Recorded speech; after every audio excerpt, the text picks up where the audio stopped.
네, 우리 프린트물 다 받으셨죠? 예, 전호연의 기도 이제 거의 마지막 부분 쪽의 내용이에요 지금. 예, 그래서 계속 기도의 의무에 대한 지금 단원이고요. 예, 그래서 오늘 지금 제목을 보시면 기도를 소중히 여기고 꾸준함으로 더욱 향상시켜야 한다. 기도의 은사에 대해서 항상 우리가 이제 의무라고 하면은 어떤 내가 선택 사항이 아니잖아요, 그죠?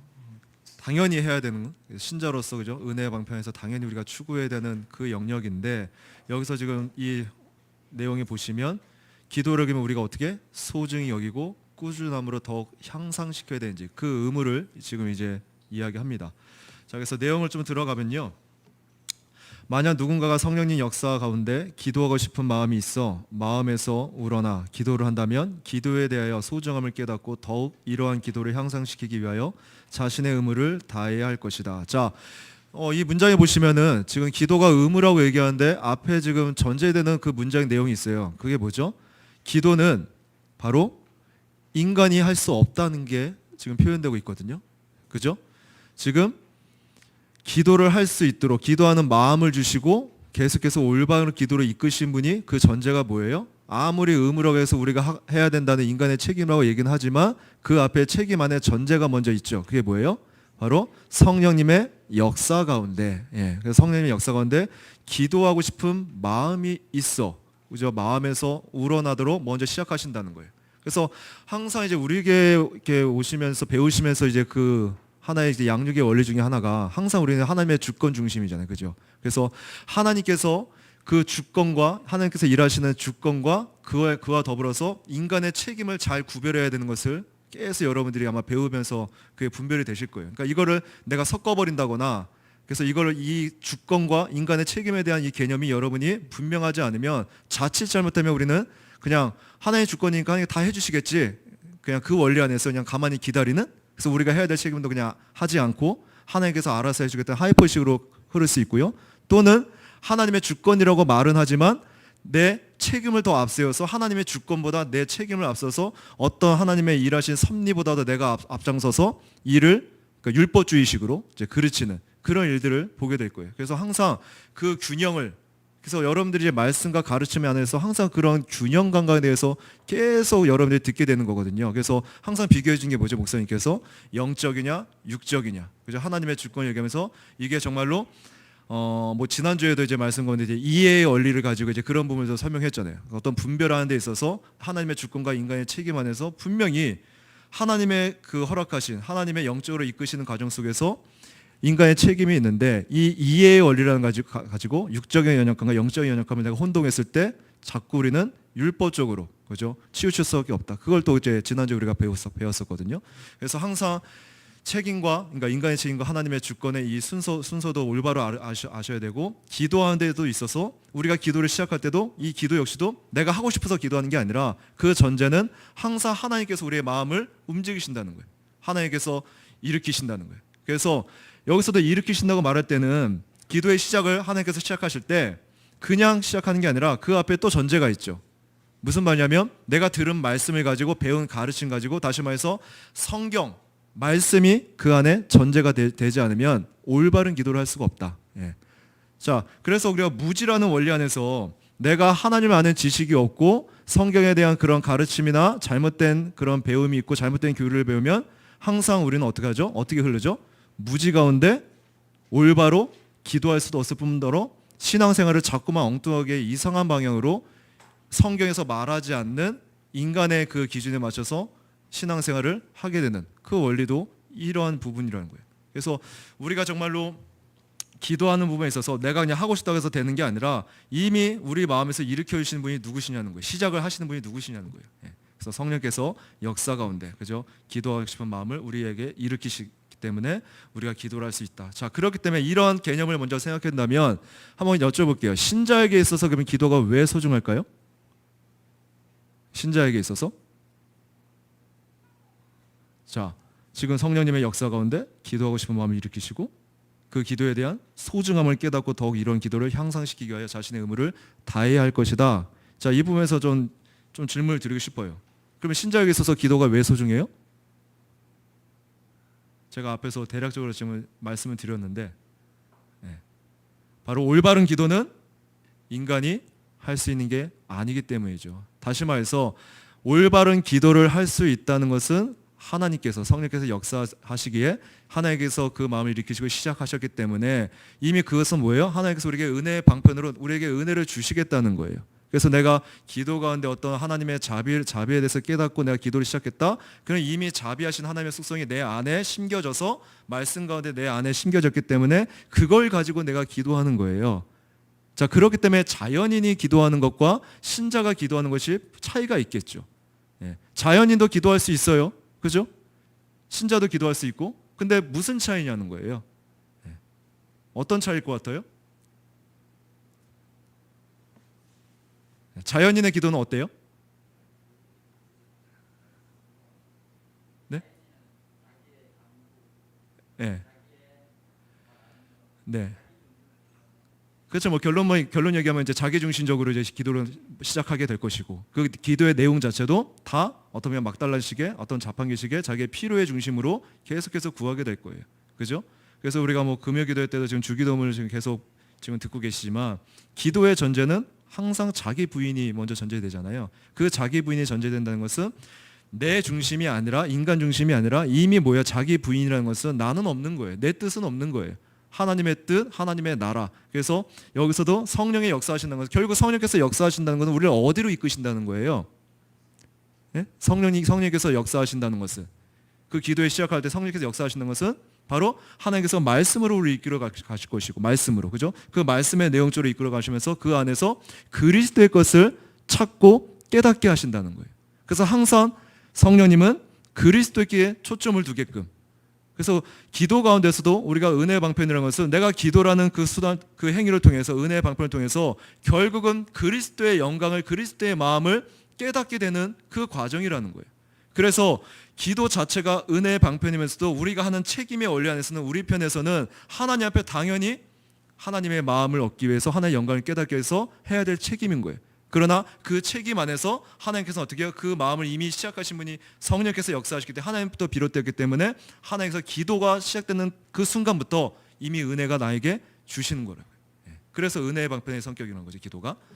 자, 그래서 보통 청교도들은 기도를 말할 때 이러한 하나님을 향한 우리의 영혼의 호흡 또는 본성으로 이 기도를 많이 이렇게 표현을 합니다. 공통적으로. 자, 영혼의 호흡, 본성이라는 것은 어떤 성격이죠? 기본적으로 내가 어떤 배워서 어떤 기술을 익혀서 하는 게 아니에요. 본성이라는 것은. 그죠? 우리가 자연적인 본성 안에서 그냥 우리 갓난아이가 그냥 배고프면 울고, 그죠? 그리고 뭐 졸리면 울고, 그죠? 뭐 똥 싸면 이제 치워달라고 막 울고, 그냥 갓난아기의 기본적인 본성이잖아요. 그죠? 누군가 배워서 하는 게 아니라. 그래서 기도도 어떤 형식이나 기술을 배워서 하는 게 아니라 기도는 뭐예요? 우리가 거듭날 때 우리 안에 심겨진 그 새 생명의 본능에서 자연스럽게 나오는 것입니다. 자, 근데 이 앞에서 전제가 있죠. 자연스럽게 나온다는 말도 바로 하나님의 말씀을 통해서 하나님을 이해하게 되면서 나오는 반응이라는 거예요. 그래서 항상 청교도들이 가르치는 그 기도의 내용을 보면은 말씀과 떨어지지 않죠. 그리고 지금도 이게 조노인에 우리가 기도를 배우지만 항상 그 기도의 내용이 어떻게 해요? 성령께서 역사하신 건데 어디로 이끄세요? 말씀으로. 그래서 이따 뒤에서 살펴보겠지만 로마서 8장 26절 그 말씀 가지고 27절 가지고 그죠? 성령께서 우리의 기도를 시작할 때 말할 수 없는 탄식으로 우리의 기도의 내용을 어떻게 해요? 바꿔주시잖아요. 그래서 내 동기 자체가 육신적으로 시작할 수도 있어요. 근데 기도하는 건데 성령께서 나를 낮추시고 내 기도의 내용들을 바꿔주신 것 누가 하시는 거냐고요. 그 내용이 뭐예요? 말씀 가운데. 그죠? 자, 그래서 다시 한번 좀 정리하자면 하나님과 하나님의 진리에 대한 지식이 먼저 뭐예요? 우리 마음에 쌓여야 돼요. 다시 말해서 하나님의 말씀이 내 안에 채워지는 이런 하나님의 지식이 기본적으로 전제가 돼 있어야겠죠. 그리고 나서 성령께서 어떻게 우리에게 기도할 수 있는 그 마음, 소원을 일으켜 주시고 그리고 우리의 기도를 친히 도와주실 때 살아있는 사람이 숨을 쉬는 것처럼 우리 영혼이 어떻게 해요? 하나님 향해서 기도에 숨을 쉬게 된다는 거예요. 자, 숨을 쉰다 호흡을 우리가 좀 생각해 볼 때 반대로 우리가 생각해 보면은 자, 호흡이 끊어졌다는 것은 그 사람이 어떤 상태라는 거예요? 죽었다는 거죠. 그죠? 죽었다는 거예요. 다시 말해서 내가 기도를 호흡으로 우리가 접근해 볼 때 내 신앙생활 안에서 기도가 내가 끊어져 있다? 그죠? 은혜의 방편에서 이 기도 생활에 내가 멈춰 있다, 또는 올바르지 못하게 내가 기도를 하고 있다, 그 사람은 뭐예요? 지금 영적인 상태가 죽은 거랑 똑같다는 거예요. 청교들의 이 견해로 따지면, 청교도들은 본성이면서 호흡을 여겼기 때문에. 그러니까 어떤 우리가 배움의 원리에서가 아니라 자연스러운 본성이라 했잖아요. 근데 그 자연스러운 본성은 전제가 뭐예요? 하나님의 말씀을 내 안에 계속해서 채우고 올바른 지식을 깨달은 걸 전제로 두고 얘기하는 거예요. 그러니까 뭐 본성이라니까 배우지 않아도 그냥 익히지 않아도 그런 sek에서 우리 아무것도 안 하고 그냥 하는 그게 아니라, 그래서 안 배우면, 그죠? 우리가 무지하면 우리는 어디로 흐를 수밖에 없다. 바로 상상하게 되고 신비로 향할 수밖에 없다. 이게 우리의 기본적인 기능이니까. 그러니까 이런 거예요. 내가 배우지도 않고 하나님에 대해서 지식도 없고 알지도 못하는데 자꾸만 앞에서는 하나님 중심으로 기도하세요, 하나님의 방법대로 기도하세요. 그러면 어떻게라는 그 부분이 빠졌는데, 그런 상태에서 그 말을 들었을 때 어떻게 기도할 것 같아요? 어떻게 하나님을 생각할 것 같아요? 자기가 만들어낸 상상으로밖에 갈 수 없는 거예요. 그게 기능이거든요, 인간의. 그렇기 때문에 전제는 항상 하나님 아는 지식, 말씀이 먼저 올바른 교리 안에서 배워지는 그 지식이 먼저 전제되어야 된다.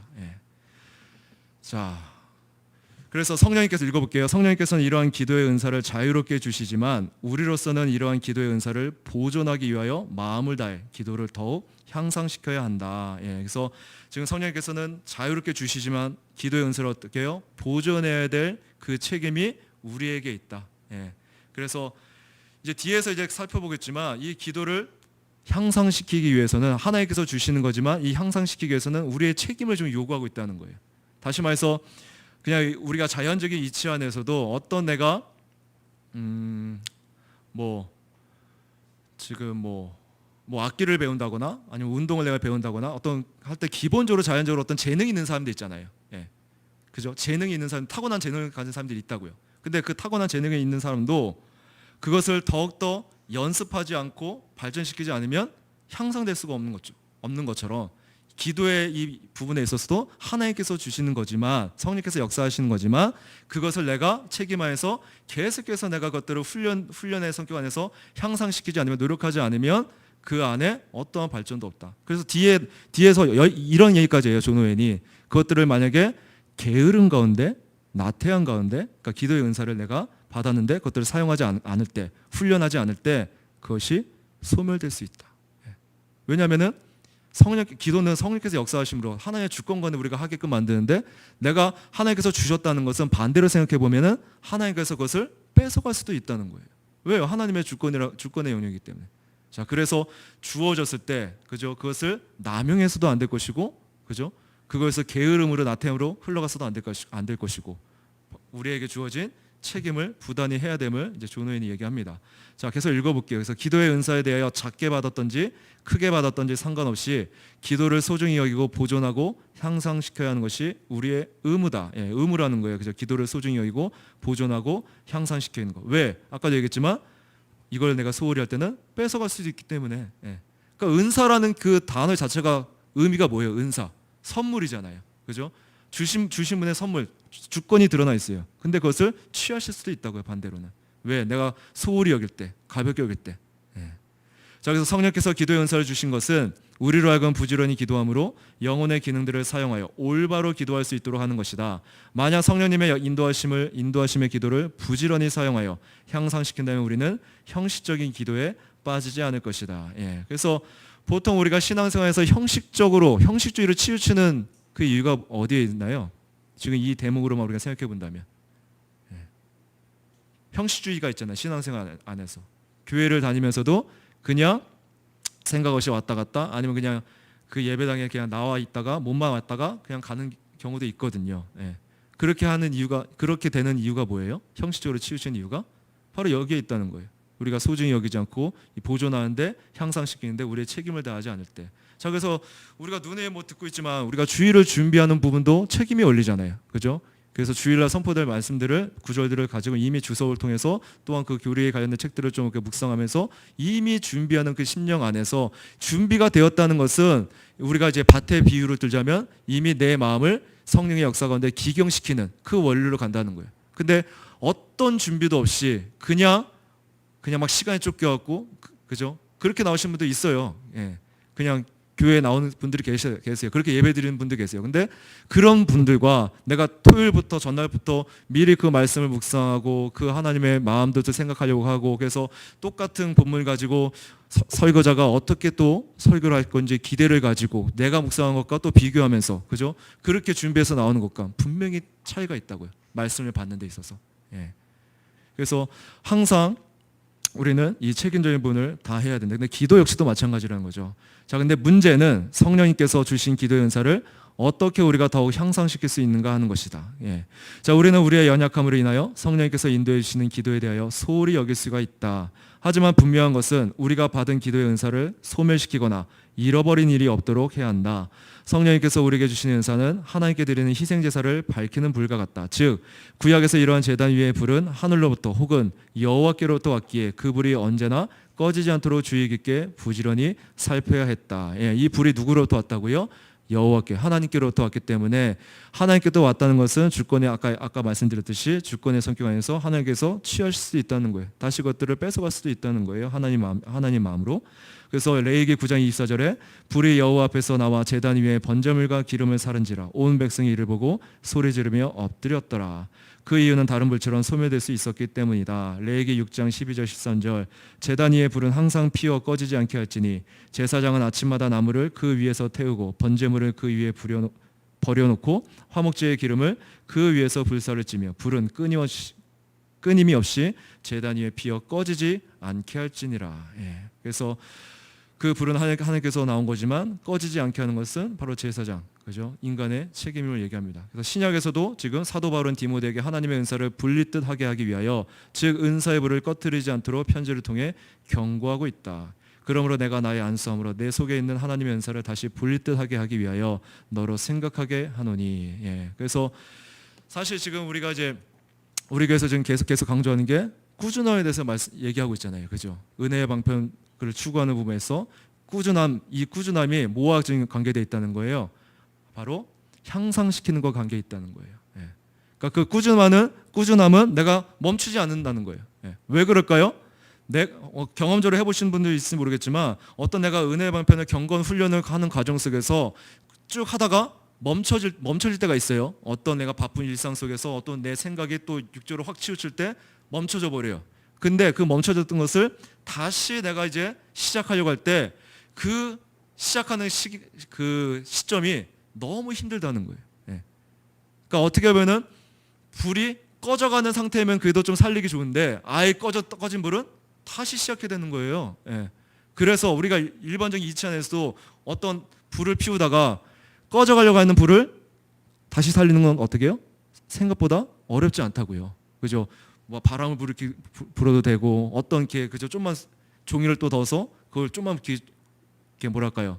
거기에 대해서 좀 나무를 좀 넣어주고 조금만 이렇게 해주면은 금방 다시 살아나는데 아예 꺼진 불은 어떻게 해요? 다시 처음부터 시작해야 되잖아요. 처음부터. 예. 그죠? 그래서 우리가 지금 은혜의 방법에서 꾸준함을 하는 것은 그 원리라는 거예요. 예. 꾸준한 가운데 내가 향상시키는 그 과정 속에서 때로는 우리가 정말 정점을 찍고 이게 계속 유지되면 좋겠지만 우리는 그럴 수 없어요. 우리의 이 부패성으로 인해서, 인간의 이 부패성으로 인해서. 그래서 항상 우리가 정점에서 이게 꾸준히 유지되는 게 아니라 어떻게든 그 꾸준함 향상시키는 부분에서 이런 굴곡들이 있을 거라고요. 근데 그 굴곡들이 꾸준함 속에서 점점점 간격들이 줄어드는 거예요. 좁아지는 거예요. 서서히 점진성의 원리에서. 그렇기 때문에 내가 어떻게든 사실 이 꾸준함을 가장 방해하는 게 뭐예요? 은혜의 방편을 내가 추구하는데 훈련하는 데 있어서 가장 방해하는 게 뭐예요? 다 해보셨잖아요.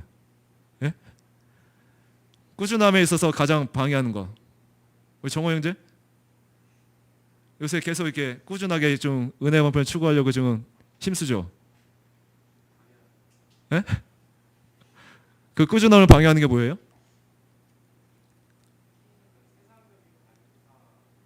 예. 세상적인 관심사. 또요. 아까 뭐 게으름도 얘기하셨지만 이제 그 게으름이 근원이 있거든요. 그 게으름이 그냥 오는 게 아니라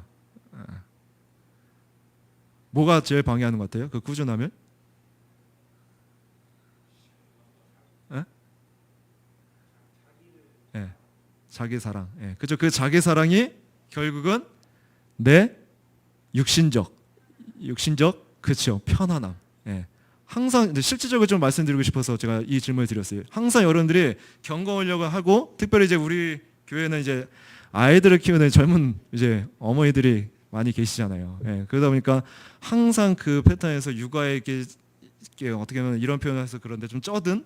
예. 그래서 거기에 좀 정말로 마음은 있는데 생각은 있는데 경건 훈련 막 다들 이렇게 하니까 교회 분위기가 다 그렇게 가는 분위기니까 어떻게든 해야 되는 압박감도 있고 그런 생각도 갖고 있는데, 항상 그 육아에 찌드는 그 상태에 있어서 몸이 피곤하고 몸이 힘들어지니까 거기에 또 내가 타협하는. 예, 정말로 근데 힘들면 그죠, 못할 수도 있겠죠. 예, 근데 어떻게든 뭐죠, 우리 교회에서 그걸 얘기하는 원리는 그 마음이 있냐는 거예요. 그럴지라도 그죠, 분명히 육아 힘들어요, 쉽지 않아요. 예, 그럼에도 불구하고 내 마음이 있는 것과 없는 것은 분명히 차이가 있다. 마음이 있으면 정말 힘들어도 어떻게든 짜투리 시간을 내서라도 조금이라도 내가 공부를 하려고 할 것이고, 조금이라도 묵상을 하려고 애쓰는 부분이, 힘쓰는 부분이 있을 거라고요. 근데 아예 그냥 마음이 없으면 그런 상황이 딱 부딪혔을 때, 생각들이 딱 들 때 어떻게 할까요? 그냥 자연스럽게 습관의 원리 가운데 또 그냥 내일 하면 되지, 다음에 하면 되지. 그래서 미루면서 거기에 내가 타협해 버려요. 왜? 난 지금 몸이 피곤하거든. 난 힘들거든. 내 몸이 좀 먼저 좀 회복이 돼야 되거든. 예. 근데 언제까지 그게 갈 것 같아요? 예. 애 다 키워놓으면은 좀 괜찮을까요? 한번 좀, 누가 좀 지금 중학생 부모님이죠? 없나요? 민성 권사님? 어떠세요? 이제 좀 애들이 컸으니까 조금 어렸을 때도 조금 이제 여유가 좀 생기나요?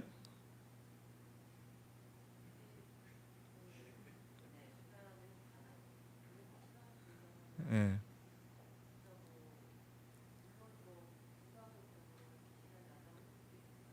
예. 음. 예, 그게 기준 핑계 될 수 없다고요. 예. 그죠?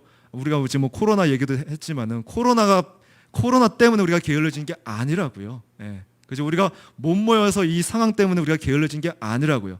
모이는 상황에서도 게으를 사람은 또 게을러요. 예. 육신의 그 편안함에 타협하면서. 그렇기 때문에 그거 상황과 어떤 환경이 내게 핑계가 될 수 없고 합리화를 시킬 수 없다고요.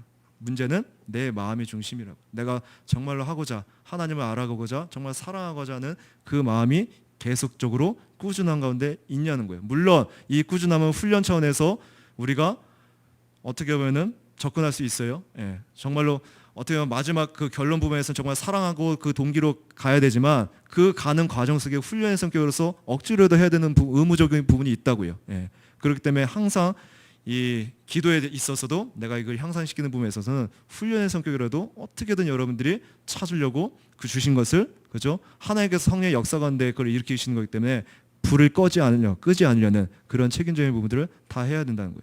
자, 그래서 기도의 은사를 보존하고 향상시킬 수 있는 이제 여러 가지 방법을 얘기합니다. 그래서 몇 가지를 이제 존 의원이 얘기해요. 첫 번째는 우리는 우리의 영적인 상태를 계속해서 자신을 살피고 관찰해야 한다. 예.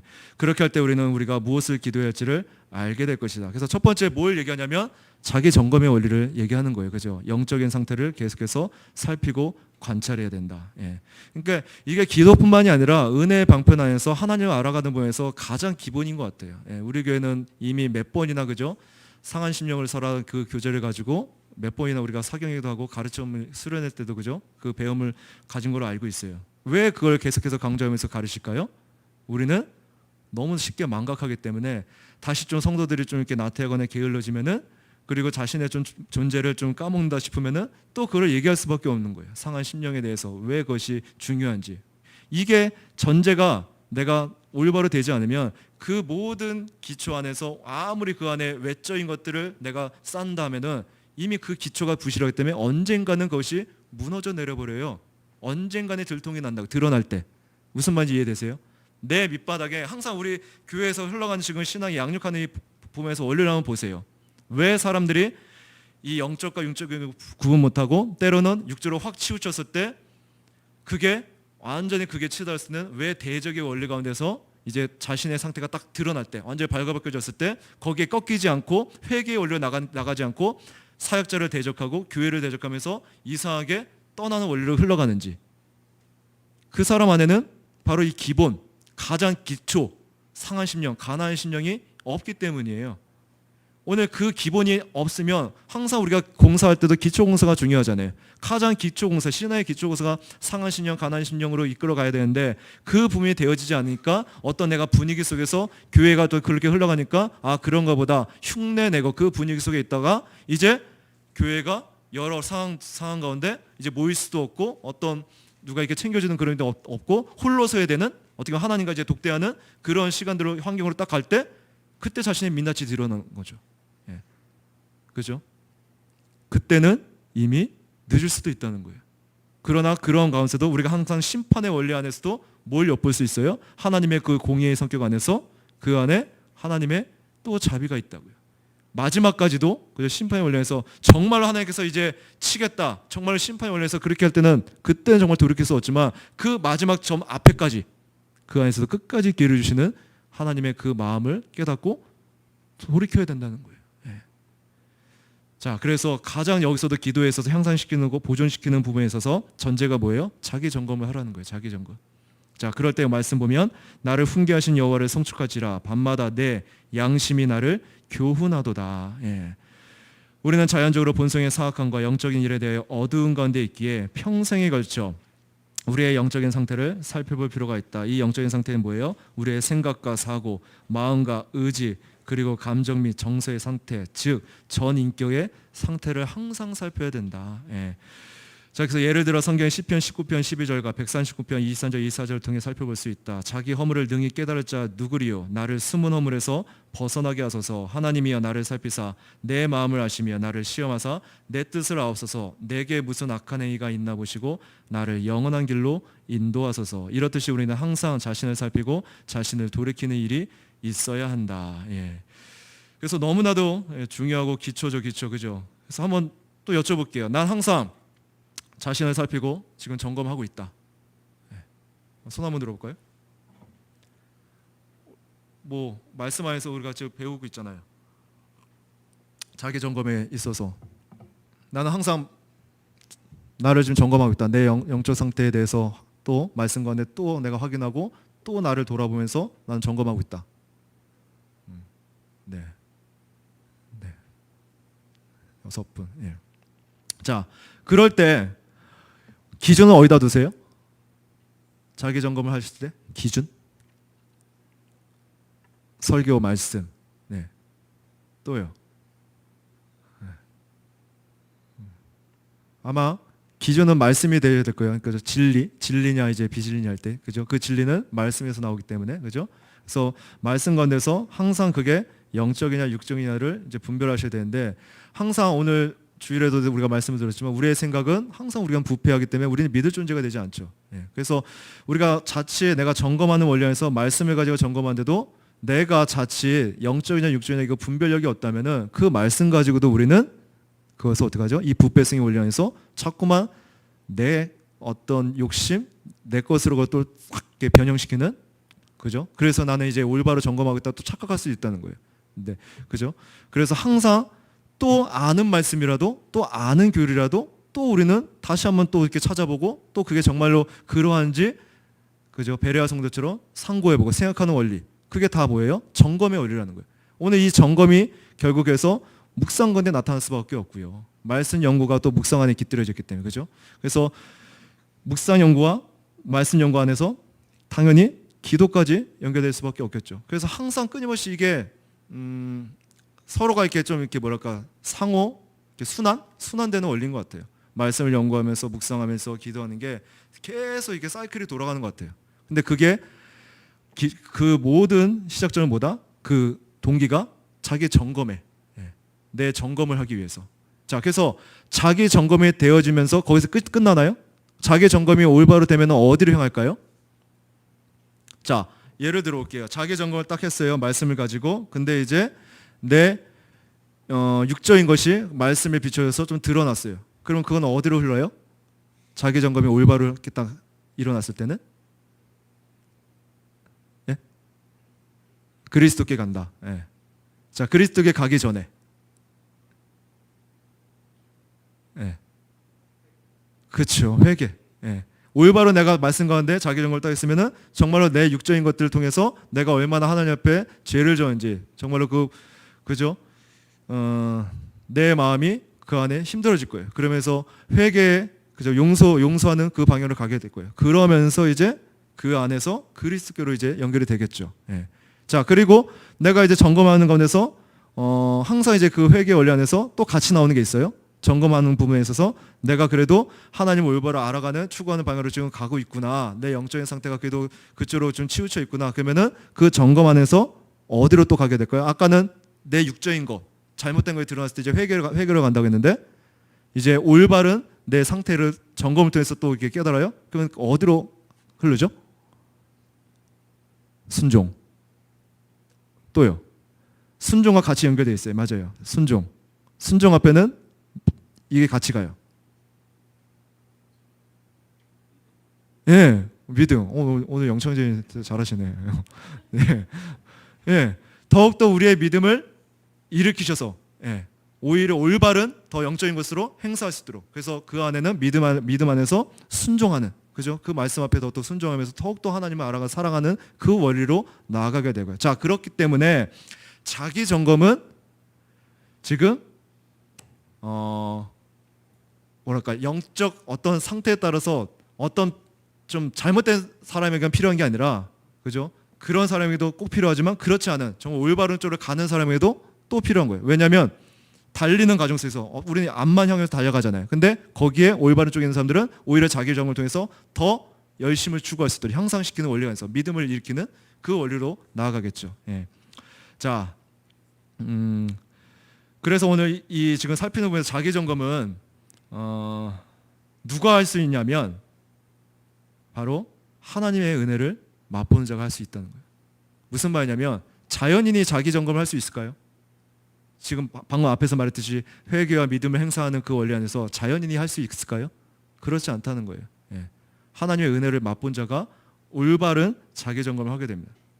자, 그래서 이렇게 자기 점검을 통해서 육적인 게 드러나고 악한 행위가 드러난 이유가 바로 자신이 스스로 주님을 떠났기 때문임을 알아차리고 고백하게 될 거예요. 그게 이제 회개 원리로 나가는 거겠죠. 예, 그럴 때 자기를 살피고 자기를 점검하는 것은 그 사람에게는 크나큰 유익이 될 거예요. 그래서 왜 우리가 끊임없이 신앙생활에서 자기의 점검을 해야 되는지 그 유익들이 있다는 거예요. 유익들. 예. 그래서 잘못된 내 영적으로 좀 육적으로 치우친 사람들에게도 당연히 그것은 말할 것이 유익될 것이고, 믿음 안에서 내가 계속해서 앞으로 향해 전진해 나간 사람에게도 더욱더 그 믿음을 향상시키면서 강한 믿음이죠, 그죠? 성숙한 그 믿음으로 향할 수 있도록 그렇게 또 이 자기 점검이 그런 동력이 된다는 거예요. 예. 자, 그래서 지금 기도뿐만이 아니라 말씀과 가르침을 통해서 경고하고 주변의 상황과 사람들을 통해서 올바른 것이 무엇인지 듣게 하는데도 이제 더 이상 그리스도께 달려간도 없고 은혜의 수단을 찾는 마음도 없고 오히려 내가 어떤 세상의 매력을 더 느끼게 될 때 자기 점검은 어떤 마음을 주게 될까요? 아까도 얘기했지만 이제 돌이키게 하는 회개의 원리, 올바른 자기 점검은. 그래서 한번 말씀 구절 한번 찾아볼까요? 호세아 2장 7절입니다.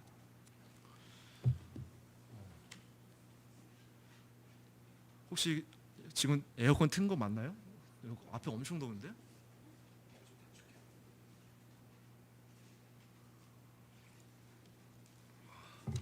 난방 아니죠? 27도? 자, 호세아 2장 7절입니다. 호세아 2장 7절. 자, 올바른 자기 점검, 세상으로 치우치고 세상의 매력을 느낄 때 올바른 자기 점검을 하게 되면은, 자, 읽어볼게요. 그가 자기 사랑하는 사람들을 따라가도 그들에게 미치지 못하고 그들을 찾더라도 만나지 못할 것이니 그때 그가 말하기를 내가 나의 처음 남편에게 돌아갈 것이니 그때가 내게 지금보다 더 좋았기 때문이다. 예. 내가 육적으로 또 세상적으로 매력들이 너무 그게 강해서 내 마음을 사로잡을 때 지금 뭘 얘기하는 거예요? 호세아 2장 7절은 그게 정말 좋고 나에게 매력적으로 와서 그쪽으로 내가 향했었는데 알고 보니까 지나고 보니까 다 육적이고 나를 힘들게 하고 오히려 나를 얽매이게 하고 자유를 빼앗아가 버리는, 하나님 안에서 누리는 그 자유를 빼앗아가 보인다. 그래서 언제가 더 좋았다? 처음 남편에게 돌아갔던 그때가 더 좋았다. 그죠? 그래서 계시록의 말씀으로 우리가 좀 연결시켜 보면 뭘 회복하라는 거예요? 이 자기 점검을 통해서 바로 첫사랑을 회복하라는 거죠. 하나님과의 그 첫사랑. 예. 그래서 이러한 자기 점검은, 자, 올바른 자기 점검은,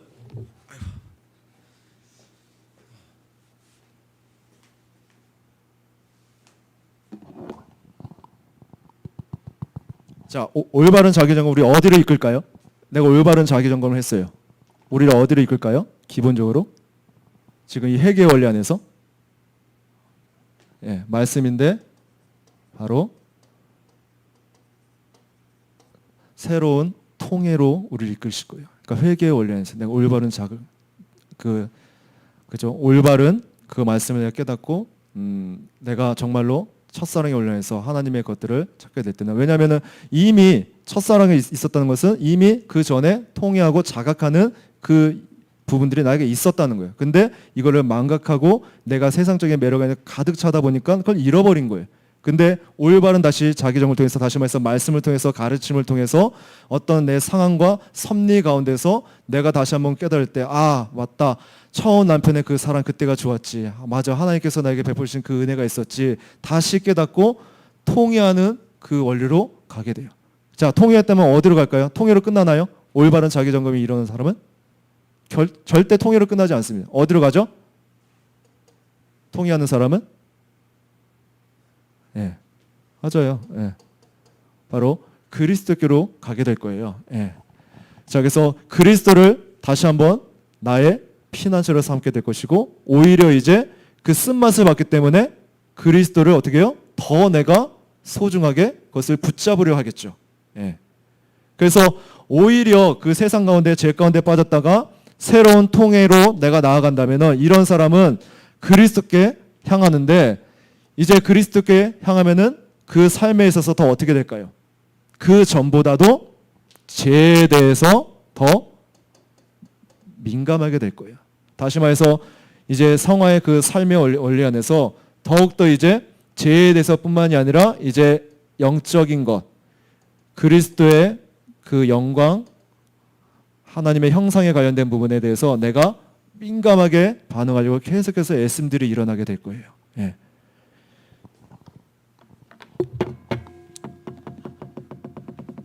자, 올바른 자기 점검을 했을 때 일어나는 그 과정이에요. 자, 한번 좀 다시 한번 또 여쭤볼게요. 그러면 나는 우리 교회 오기 전에 이러한 올바른 자기 점검, 신앙생활하면서 이런 것들을 내가 배웠거나 아니면 난 그렇게 점검을 했었다, 그런 분들 계세요? 네.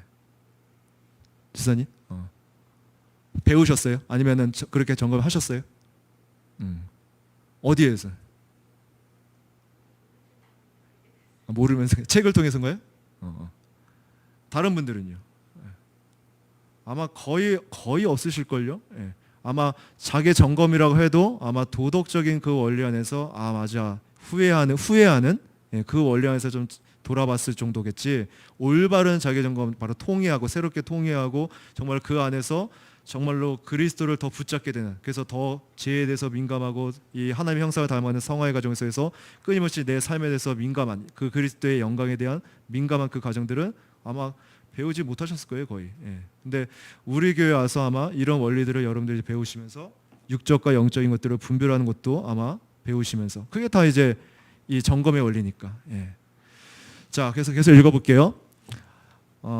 아무것도 염려하지 말고 다만 모든 일에 기도와 간구로 너희 구할 것을 감사함으로 하나님께 아뢰라. 예. 만약 우리가 자신을 살피고 돌아보는 일에 게을리한다면 우리는 하나님께 제대로 된 기도를 통하여 나아갈 수가 없을 것이다. 그리고 하나님께서 주신 기도의 은사는 게으름으로 인하여 소멸되고 말 것이다. 예, 밑줄이죠, 그죠?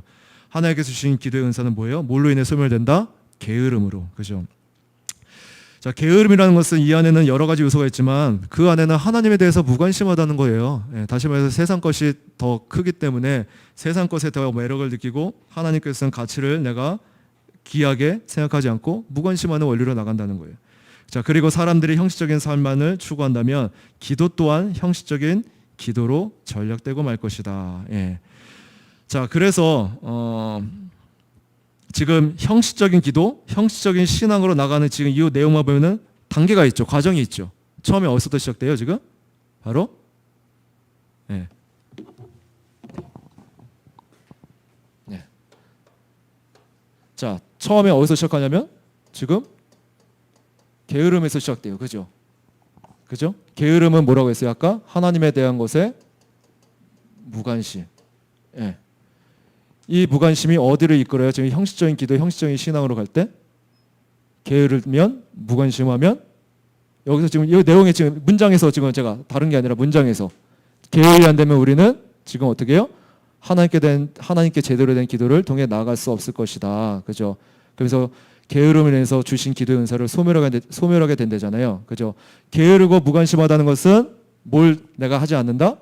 이 과정에서 기도의 은사 바로 은혜의 방편. 그죠? 은혜의 방편에 다 기도가 포함되어 있으니까 이거를 내가 지금 뭐예요? 추구하지 않게 된다는 거죠. 예, 이걸 게으름 무관심으로 얘기하겠죠. 예, 그러면서 이러한 상태에서 계속해서 내가 신앙생활을 해내요. 교회는 나와요. 이게 반복되면은 그 사람은 지금 어디로 갈 수밖에 없다? 지금 여기서 나오듯이 바로 모든 것에 형식적으로 갈 수밖에 없다. 예, 그래서 이거는 뭐 사역자라고 그죠? 예가 아니고 모든 그리스도인들이 그죠? 그래서 지금 여기서는 이제 존호에서는 기도에 대해서만 얘기하지만 전체 은혜의 방편 안에서 이런 것들을 내가 지금 이 단계 과정에서 저 부분을 내가 소홀히 하고 무관심하게 되면은 왜냐하면 그 사람이 어떤 교회는 나오지만은 직분도 있어요, 그죠? 때로는 이제 목회자예요. 근데 그것들을 이제 내가 신앙생활에서 그것들을 때로는 기도 대표 기도를 할 수도 있고 또 은혜에 대해서 막 나눠야 되는 부분도 있을 것이고 근데 이러한 내 상태가 돼버렸어. 그럼 그 사람들은 좀 어떻게 할 거예요? 이미 형식적으로만 그죠? 말할 수밖에 없다는 거예요. 예. 그러니까 그 지경까지 가면 안 된다는 거예요 지금. 예. 이 상태가 지속되면 지금 매우 위험한 상태라는 거죠. 예. 자, 근데 항상 이 부분에서는 이제 두 가지 원리가 있을 것 같아요. 예. 그래서 지금 기도에 대해서 얘기하자면 기도는 우리가 아까 얘기했죠. 기도는 우리가 할 수 없다고 말씀드렸죠. 그죠? 성령의 역사관에 하나님께서 주셔야 돼요. 그죠? 자, 그렇기 때문에 하나님께서 역사하시고 하나님께서 주셔야 되니까 우리가 가만히 있어야 된다? 그게 아니죠. 책임이 있어서 분명히 우리가 해야 될 거는 그럼에도 불구하고 찾고 구해야 되는 마음이 그쪽으로 계속해서 향할 수 있도록 어떻게든 다시 불을 일으키려는 애씀이 있어야 되는 거예요. 예. 자, 그런데도 안 주셔. 분명 하나님께서 약속하셨는데 왜 안 주실까? 그렇게 생각할 수 있잖아요. 때로는 내 기준, 어떤 내가 시간을 딱 정해놓고 그 시간에서도 내가 그렇게 3년, 4년, 5년, 7년, 8년 그렇게 올바른 말씀을 듣고 교리를 배우고 그렇게 내가 기도도 하고 그렇게 은혜 방편 추구하는데도 왜 안 주셔? 그렇게 생각할 수 있잖아요. 예. 근데 왜 안 주실까요? 예? 한번 생각해 보셨어요? 네? 왜 안 주실 것 같아요? 올바른 기도를 하지 못했으니까? 아니요. 지금 이제 뭐 올바른 기도도 했다고 칠게요. 예. 은혜 방편도 지금 계속해서 올바른 쪽으로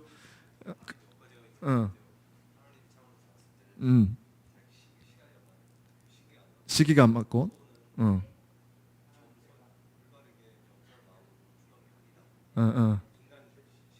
오케이. 예. 네, 권사님. 네? 우리 케빈이 얘기했으니까. 예. 예. 물론 하나님의 때에서 그저 우리의 때와 다르기 때문에 그렇게 얘기할 수도 있어요. 근데 저는 지금 이 과정을 생각해 보면은 그것도 그것 맞지만은 바로 그 사람이 스스로 자초한 일이다. 예. 왜냐하면은 계속해서 아마 그 과정 속에서 분명히 은혜의 방편을 올바로 출구하면서 내가 나아갔으면은 그 안에 뭐가 일어날까요? 올바른 것은 아까 자기 점검의 원리 안에서 상한 신념과 가난한 신념으로 분명히 가게 될 거예요. 예. 근데 그 과정 속에서 끊임없이 자기가 어떻게 보면 자기 기준 안에서 타협을 한다거나 아니면 어떤 여기까지만 하는 원리 안에서 그죠? 하나님께서 분명히 뭐 부자 간의 원리도 말씀드렸지만은 분명히 하나님께서는 그 안에서 정말로 부자 가난에게는 가장 걸림돌이 재물이었다는 거예요. 근데 그거는 그 원리를 얘기할 때 꼭 재물만 걸림돌이 아니라 그게 다를 수 있다고요. 모든 사람에서 다 재물만이 걸림돌이 되는 게 아니라고요. 어떤 사람에게는 재물이지만 어떤 사람에게는 이성이 될 수도 있고, 어떤 사람에게는 어떤 권력이 명예가 될 수도 있고, 그죠? 근데 그거를 요구할 때 그것까지 꺾이지 않는, 사실 상한 신령, 가난한 신령은 그게 꺾여져야 되는데, 말씀 안에서 내가 은혜 방편 안에서 끊임없이 그 영광 가운데 내가 얼마나 비참하고 정말 하나님 앞에 소망을 둘 수 없는 정말 그 존재까지 내려가야 되는데, 내가 밑바닥까지 정말로 이렇게 놓지 못할 만한 그 어떤 것, 그래서 그게 이제 의라고 얘기하잖아요. 그게 꺾이지 않음으로 인해서 바로 스스로 내가 그것들을 자초할 수 있다. 물론 하나님의 때는 달라요. 그건 이제 하나님의 관점인 거. 근데 부단히 우리가 은혜의 방편을 추구하는 과정 속에서요, 형식적으로 이렇게 치우치지 말아야 되는데, 그게 결국은 꺾이지 않으면, 그죠? 우리는 형식적으로 갈 수밖에 없다. 자, 그래서 이게 중요한 말이에요. 여기에 지금 문장에 보면 이건 밑줄입니다. 성령님의 사역은 항상 우리가 우리 자신을 돌아보고 우리의 상태와 부족함을 알도록 도와주시는 것이 은혜와 간구의 영으로서 우리를 도와주시는 것이다. 성령님의 사역은 뭐예요? 항상 우리가 우리 자신을 돌아보게 한다. 그러니까 올바른 자기 점검은 성령께서 어떻게 해요? 항상 말씀 가운데 뭘 보게 하신다? 우리의 부족함, 내 상태를 알도록 깨닫게 하신다. 이거 깨닫게 되는 거 일반적으로 어떤 지식, 이성적인 원리에서 볼 수 없어요. 다시 말해서 사람이 변화되는 원리가 인간의 설득으로 되나요? 결코 그렇지 않습니다. 그냥 내 뱃속에서 난 자녀 역시도 설득으로 안 되잖아요. 정말로 하나님의 역사라고요. 하나님, 성령께서 정말로 그 말씀 가운데 강권적으로 정말로 돌같이 굳은 그 마음을 방망이로 깨 부수셔야지, 하나님께서 그런 역사가 있지 않으면은 정말로 변화되지 않는 상한 신으로 갈 수밖에 없는. 그래서 성령님의 사역은 항상 우리를 돌아보게 하신다, 점검케 하신다. 자, 그러므로 우리가 이러한 성령님의 역사를 무시하고 게으름에 빠진다면 어떻게 우리가 도움을 받을 수 있겠는가? 그래서 항상 부딪힘이 뭐예요? 내 기준, 내 의를 왜 깨트리려고 하세요? 뭐와 부딪히기 때문에? 하나님의 역사와 부딪히기 때문에. 항상 우리는 내 경험적인 그 사고 안에서, 그죠? 사실 그게 가장 무서운 것 같아요. 어떤 내가 들어서 어떤 정보를 얻어서 나에게 굳어진 사고나 방어 기제의 그 사고뿐만이 아니라 가장 좀 무서운 거는 내 경험으로, 내가 이렇게 경험했으니까 그거를 더욱더 확신하는 거예요. 그게 거짓임에도 불구하고 착각임에도 불구하고 신앙의 원리 안에서도 마찬가지예요. 그래서 자꾸만 말씀을 어떤 신비적으로 은사적으로 가지 말라는데도 내가 어떤 신비적인 걸 내가 경험을 딱 해버렸어. 그러면 어떤 말씀보다도 그걸 더 우선을 두기 때문에 내가 깨지는 원리로, 돌이키는 원리로 갈 수가 없는 거예요. 그래서 그 경험이 뭘 방해할 수 있다? 성령님의 역사를. 자, 그렇다고 해서 우리의 경험이 하나님의 능력보다 뭐 뛰어난 그런 원리가 아니라 내 스스로 막는 원리 안에서.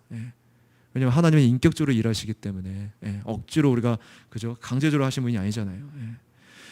자, 또한 우리가 기도할 때 천사의 방언을 화려하게 한다고 할지라도 성령님을 무시하고 우리의 상태와 행동과 유혹을 깨닫지 못하고 성령님을 의지하지 못한다면 우리는 소멸해버릴 껍데기만 남은 성령의 은사를 가지고 있을 뿐이다.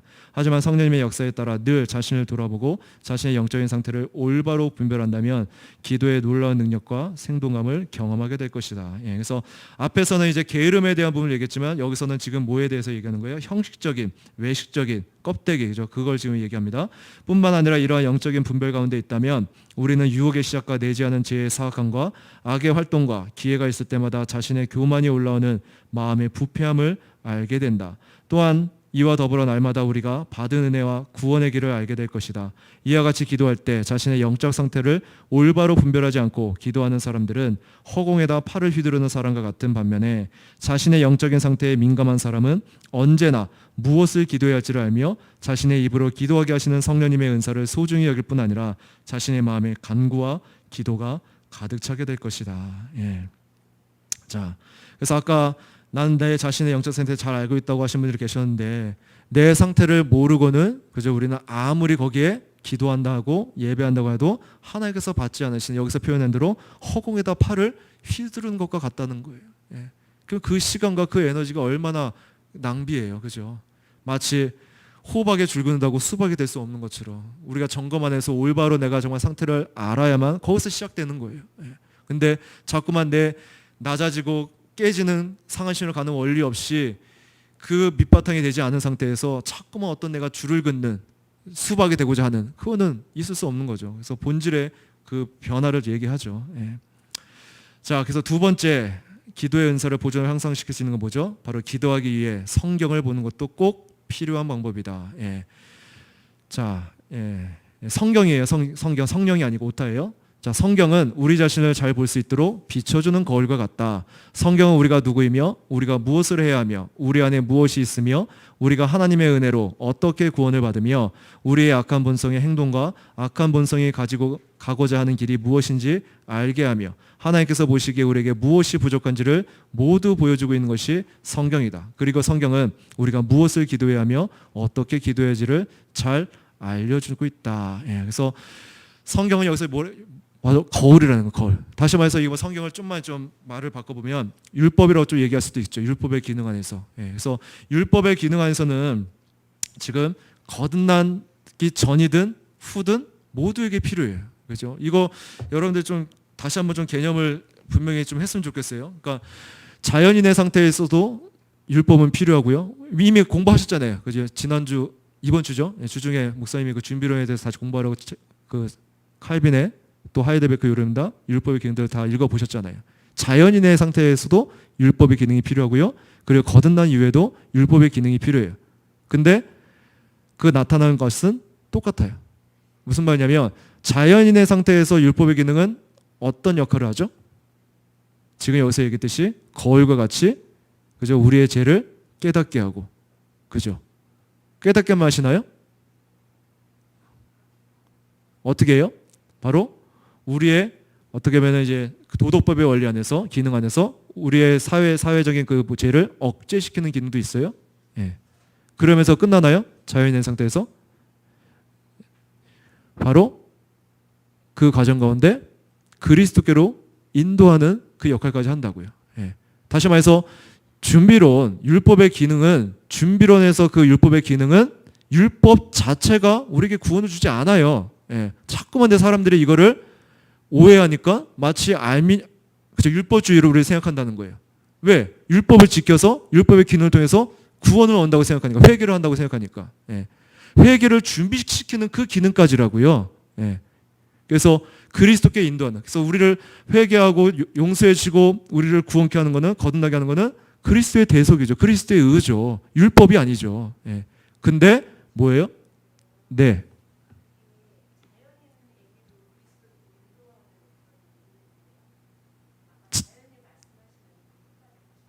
네네. 아니. 지금 이제 제 3용도까지 제가 아까 말씀을 드린 거예요. 그러니까 자연인에게는 이제 칼빈이 얘기했듯이 1용도, 2용도가 이제 자연인의, 예. 3용도 이제 신자에게만 나타나는. 예. 자, 그래서 지금 의지를 얘기했으니까 항상 지금 조금 문제가 되는 게, 지금 뭐 준비론 얘기가 나왔으니까.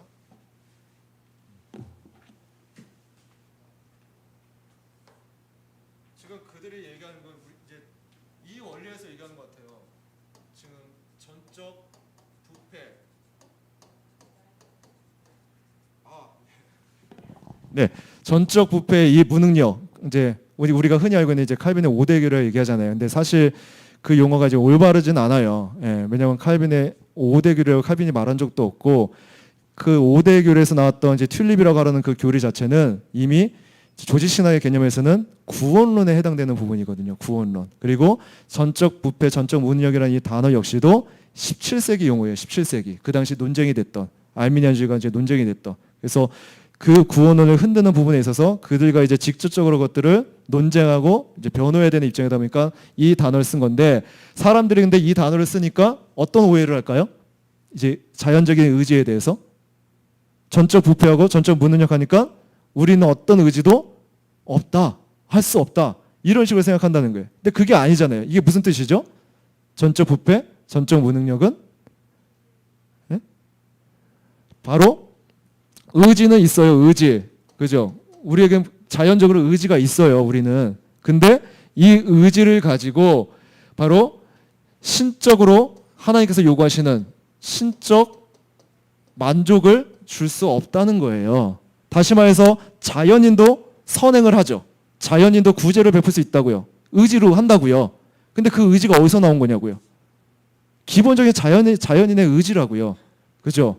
근데 그 의지조차도 무능력이라고 해서 없다는 게 아니에요. 의지가 있어요. 그죠? 그래서 지금 준비론의 율법의 기능 안에서는 그 의지를 지금 얘기한다고요. 예. 근데 그 의지를 가지고는, 자연인의 그 의지를 가지고는 하나님 앞의 기준에 전적으로 신적으로 만족시킬 수 없기 때문에 우리가 부패하고 무능력이다, 그 단어를 쓰는 거거든요. 예. 자, 그렇다면은 자연인의 그 의지를 가지고 내가 그 율법의 기능 안에서 말씀을 가지고, 그죠? 내가 그 말씀에 비비춰서 그 의지 가운데 준비할 수 있는 그 시간들이 있다고요. 근데 그 준비를 인간의 의지로 하나요? 그게 아니죠. 기본적으로 자연의 이 의지는 다 어디를 향하죠? 내 자신의 의, 내 자신의 의, 다 자기 만족으로 간다고요. 그래서 자연인들이 선행하고 구제하는 것은 뭐예요? 자기의 이름을 내기 위해서, 그죠? 자기를 자랑하기 위해서 그 원리로 간다고요. 신자가 하는 구제와 선행과는 성격이 다르다고요. 우리의 신자는 믿음의 원리 안에서 하는 건데 자연인은 절대 그런 게 없죠. 근데 이 의지를 통해서 지금 준비시킨다? 그거는 누가 하는 거예요? 바로 알미니안이나 세마이 펠레가인주의가 주장하는 거잖아요. 우리는 그게 아니라고요. 이 의지 상태에서 누가 지금 역사하세요? 바로 율법의 기능 안에서 성령님께서 역사하시는 원리라고요. 근데 자꾸만 이 의지에 대한 오해를 어디를 연결시키냐면, 지금 특별히 이제 장로파 개혁주의를 추구한 분들이 뭘 연결시켜요? 유효적 부르심으로 이제 이걸 연결시키는 거예요. 무슨 말이냐면, 거 봐라, 죽은 나사로가 어떻게 스스로 준비해서 살아나냐? 하나님께 강권적으로 죽건 가운데 일으키시는 건데, 살리시는 건데, 맞죠? 예. 근데 자꾸 이 의지를 유효적 부르심으로 연결시키는 거예요. 그게 아니죠. 준비론에 있어서 지금 유효적 부르심이 있다면 뭐가 있어요? 예. 일반적 부르심이 있어요. 일반적 부르심. 근데 일반적 부르심도 인간이 하나요? 아니잖아요. 인간의 부르심도 누구의 역사예요? 성령님의 일반 사역이라고요. 일반 사역. 유효적 부르시면 성령님의 특별 사역이고, 구분 짓자면. 예. 근데 자꾸만 이거를 혼동하다 보니까, 섞어버리다 보니까 청교도의 준비로는 알미니안이다, 세마의 펠레간이다, 그거 지금 논쟁이거든요. 예. 근데 이거를 좀 얘기해도 못 알아듣는 거예요. 예. 성령님에 대해서, 성령님의 역사에 대해서 무지고, 이런 구분을 자꾸만 유효적 부르심으로 좀 연결시키다 보니까, 예. 그게 아니라고요. 그죠? 율법의 기능에서 마치 AMG가 표현했듯이 우리의 그 불을 더 잘 태우기 위해서 어떻게 해요? 메마른 나무가 더 잘 불이 타오르는 것처럼 그 상태를 지금 준비론에서, 율법 기능에서 만드는 건데, 꼭 그 준비론 자체가 구원을 주는 것처럼 그렇게 얘기하는, 그렇게 보면 진짜 율법주의로 가는 거죠. 예. 네, 이 부분에서 이해되세요? 예, 이거 구분하셔야 돼요. 예. 자, 그래서 지금 성경은, 율법은 우리를 지금 자신을 잘 볼 수 있는 비춰주는 거울과 같다. 근데 지금 자, 거울같이 우리를 비춰주고 죄를 깨닫게 해주고, 그죠? 이게 다 지금 누구의 역사라는 거예요? 그죠? 성령님의 역사라는 거예요. 성경을 통해서, 말씀을 통해서. 자, 그래서 성경과 말씀과, 그죠? 성령님은 절대 떨어지지 않죠. 왜 그렇죠? 성경에는 인간의 저자, 약 40여 명의 저자가 성경을 기록했지만 성경의 원 저자가 누구세요? 네. 원 저자는 성령님이세요. 성령님. 자, 그 성령님께서, 그죠? 깨닫게 하시고 인도하신 분이 누구냐는 거예요. 예수 그리스도잖아요. 예수 그리스도. 네. 자, 그렇기 때문에 가장 이 성경을 잘 아시고, 그죠? 계시된 말씀을 우리에게 잘 적용하고 깨닫게 하신 분이 누구의 역사인 거예요? 성령님께서 직접 가르치는 게 더 탁월하지 않겠어요? 예. 그러니까 이런 거죠. 그냥 일반 이치 안에서 내가 어떤 사실에 대해서 누군가를 통해서 듣는 것과 직접 당사자가 듣는 것과는 다르잖아요. 그죠? 그 사건에 대해서.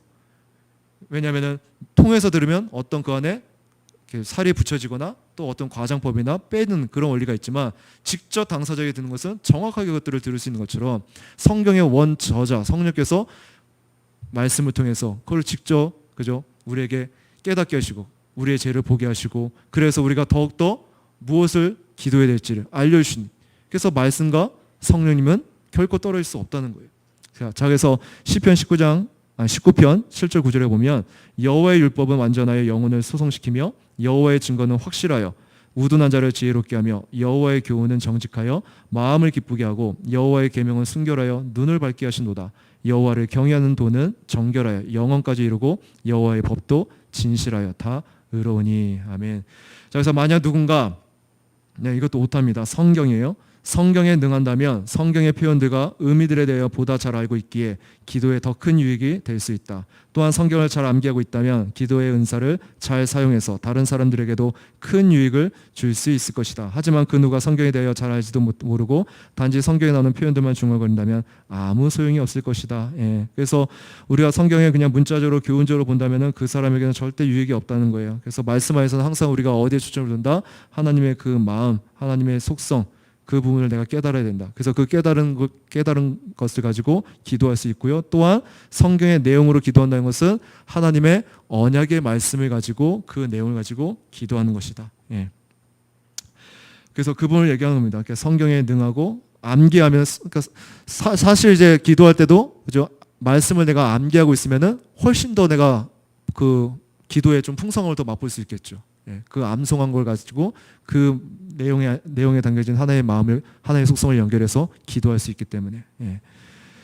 자, 그러므로 여러분은 성경 안에 있는 내용들을 부지런히 살펴 말씀으로 우리 상황을 비춰보면 우리의 부족함이 무엇인지, 그리고 하나님께서 주시는 은혜와 자비가 무엇인지를 깨닫고 기도에 임해야 한다. 즉 성경을 통하여 우리는 우리가 무엇에 부족한지를 깨닫게 되며 하나님의 은혜와 신실하심을 의지하여 어떻게 우리가 기도해야 할지를 알게 된다. 성령님께서는 우리가 무엇을 구해야 할지 모를 때 말씀을 통하여 우리의 부족함을 깨닫게 하시고 하나님의 뜻에 따라 간구할 수 있도록 역사해 주신다. 그래서 존 오웬이 이 책에서 중심 구조를 삼고 있는 바로 로마서 8장 26절 27절을 다시 한번 풀어서 얘기하는 겁니다. 자, 그래서 이러한 성령님의 역사를 통하여 하나님을 온전히 경외하며 양심을 주님께 맡기고 정신 차려 성경을 읽으며 묵상하는 성도들은 자신이 무엇을 기도해야 할지, 하나님을 어떻게 높여드려야 할지를 잘 안다. 밑줄 짜기입니다. 성령의 역사를 통하여 하나님을 온전히 경외하며 양심을 주님께 맡기고 정신을 차려 성경을 읽으며 묵상하는 성도들은 자신이 무엇을 기도해야 할지, 하나님을 어떻게 높여드려야 할지를 잘 안다는 거예요. 자, 여기 공통점이 있죠. 뭐예요? 성경을 읽으며 묵상하는 성도들은 자신이 무엇을 기도해야 될지, 은혜의 방편을 얘기하죠. 그죠? 자, 근데 이 은혜의 방편을 통해서 어떻게 해요? 그 전제는 성령님의 역사를 통하여. 그럴 때 성령의 역사 가운데 내가 은혜의 방편을 부지런히 지금 그것들을 향상시키고 추구할 때 어떻게 된다고요? 하나님을 온전히 경외하며 양심을 주님께 맡기고 정신 차려. 자, 뭐예요? 어떤 원리예요? 자기 점검의 원리. 그죠? 말씀 가운데 다시 한번 분명히 은혜의 방편 가운데 올바른 성령의 역사는 우리를 어디로 이끈다? 바로 낮추시고, 그죠? 우리를 겸비케 하는 그 부분으로 먼저 갑니다.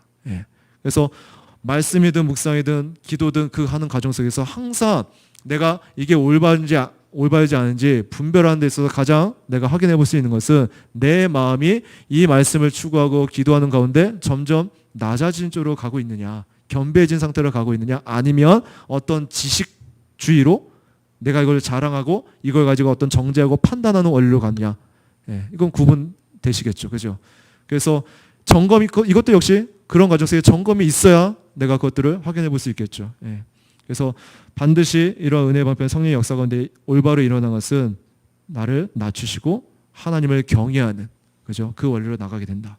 또한 성도들의 마음에 부정적인 생각으로 가득 차 있을지라도 꾸준히 하나님께 기도와 찬양으로 나간다면 그들의 믿음과 순종은 더욱 확고해질 것이며 그들의 마음은 실천을 향해 더 나아가게 될 것이다. 자, 이 부분에서도 자, 자꾸만 내 생각이 부정적으로 치우친다. 그럼 어떻게 해야 된다? 여기서 얘기하듯이 사실 우리가 이 성화의 신앙의 여정 속에서 누구도 예의 없이, 그죠? 부정적인 생각과 그죠? 그 순간 찾아올 수 있어요. 저 역시도 마찬가지고 어떤 문제 앞에, 어떤 상황 앞에, 경제적이나 여러 자녀들의 어떤 문제 앞에 싹 내가 순간 거기에 빠져서 부정적인 생각을 하게 된다고요. 자, 그럴 때 어떻게 해요? 어떻게 해야 된다고요, 지금? 부정적인 생각이 딱 들면? 지금? 여기 나왔잖아요, 답이. 꾸준히 하나님께 기도와 찬양으로 나아간다. 예. 그러니까 은혜의 방편 꾸준히. 그러니까 다시 한번 말씀드리면 우리 교회가 지금 왜 꾸준히를 강조하냐면 그거는 두 가지 원리인 것 같아요. 하나는 이미 대비하는 예방 차원일 수도 있고요. 두 번째는 이렇게 부정적인 생각을 치우칠 때 다시 한번 그 꾸준히를 통해서 내가 즉시 생각이 돌이키는, 그죠? 그것들이 짧으면 짧을수록 좋은 거예요. 예. 거기에 머무르면 부정적인 것이 온통 가득 차고 내 생각을 파고 들면은 이 부패한 본성은 자꾸만 그 안에 선한 것이 나올 수 없다고요. 오히려 나를 더 구렁텅이로 몰아가지 결코 올바른 쪽으로 갈 수가 없다고요. 그런데 내가 꾸준히 바로 기도하며 찬양하며 어떻게든 은혜의 방편 가운데 생각을 돌이키려 할 때, 이건 우리가 해야 될 책임이잖아요. 은혜의 방편에서. 그럴 때 어떻게 해요? 내가 그 시간들이 짧아진다는 거예요. 돌이키는 시간들이. 예. 자, 그래서 시편 119편은 이러한 예를 제시하고 있다. 즉 하나님의 뜻과 우리의 의무에 대한 깊은 묵상이 모두 기도로 바뀌는 것을 발견할 수 있다. 그래서 시편 119편은 계속해서 절마다 나오는 단어가 뭐예요? 율법, 규례, 그죠? 하나님의 말씀에 대한 부분들을 계속 다른 단어로 표현하는데 원리는 똑같다는 거예요. 하나님의 말씀, 은혜의 방편을 계속해서 묵상 가운데 추구하는 그 기도를 표현하고 있습니다. 예. 자, 그래서 기도를 향상시키는 부분에 있어서 점검의 원리가 있고요. 그리고 그 점검의 원리뿐만이 아니라 바로 성경을, 그죠? 소홀히 하지 않는, 말씀을 소홀히 하지 않는. 왜요? 성령님의 역사는 말씀과 떨어지지 않기 때문에. 예. 그 부분을 얘기하고요. 영광스러운 속성은 이건 뭐 다음 주에 할게요. 왜냐하면 오늘 저기 진기질서의 그 발표가 있어요. 예. 그래서 한 1분간 잠깐 정리하고 쉬고 바로 그냥 발표 듣는 걸 할까요? 예. 그렇게 좀 진행하겠습니다. 그럼 제가 네. 네.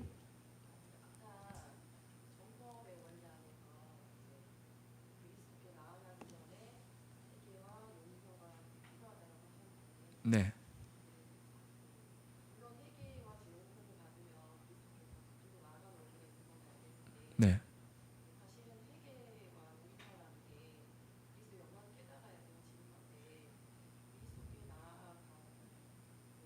네.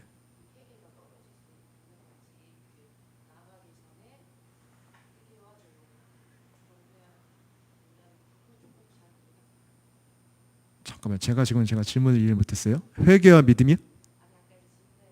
예.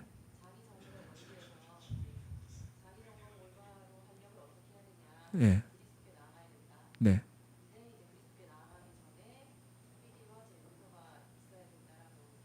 네.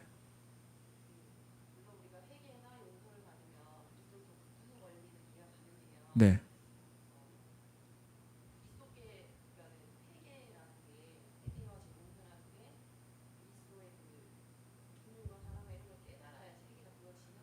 네.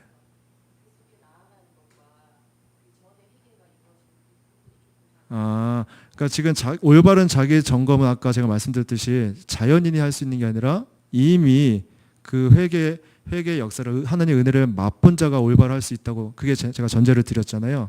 그렇기 때문에 지금 권사님 앞에서 얘기했던 부분은 그 전에 그 상태를 지금 얘기했던 거고, 이미 은혜를 맛본 자가 그것들을 이제 소홀히 하고 하나님의 은혜의 맛보는 소홀히 하고 하나님께 관심을 두지 않고 지금 세상의 매력 안에서 이제 치우쳤을 때, 육적인 걸 확 치우쳤을 때, 그때 이제 내가 올바른 점검을 통해서 다시 회복되는 그 과정을 제가 아까 그 설명드린 거거든요.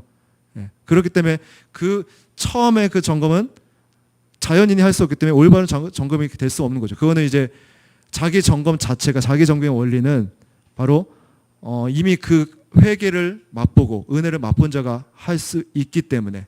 예. 그러니까 자기 점검은 자연인이 할 수 없다고요. 올바른 자기 점검. 그러니까 아까 권사님이 처음에 얘기했던 그 내용에서는 지금 은혜를 맛본 자가 하는 올바른 자기 점검인데, 이미 그 맛을 본 자가 지금 그것들을 소홀히 했을 때, 세상으로 이렇게 치우치고 매력에 빠져서 거기에 온통 마음이 뺏겼다가 하나님의 어떻게 보면 이제 말씀과 가르침 가운데 상황과 섭리 안에서 돌이킬 수 있는 또 은혜를 주시잖아요. 기회를 주시잖아요. 그때 이제 점검하는 그 원리를 제가 말씀드린 거거든요. 예.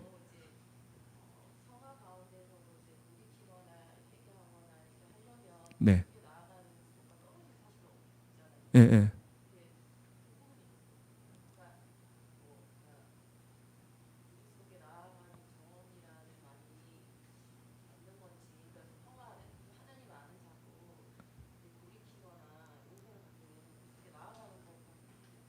떨어질 수 없죠. 예. 예, 예.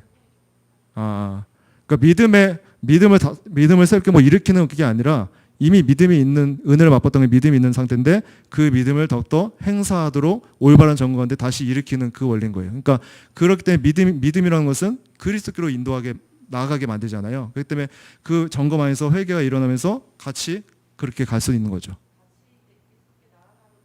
네, 없죠. 예. 그러니까 회개 자체가 용서를 받는 원리잖아요. 예. 근데 그 용서를 누구에게 받아요? 주님께 받는 거잖아요. 예. 그래서 그거를 이제 제가 아까 좀 나눠서 설명했나요? 예. 연결되어 있습니다. 예. 네. 예, 그럼 기도하고 마칠까요? 한 1분 정도 쉬면 되겠죠, 지선님? 예. 예, 기도하겠습니다.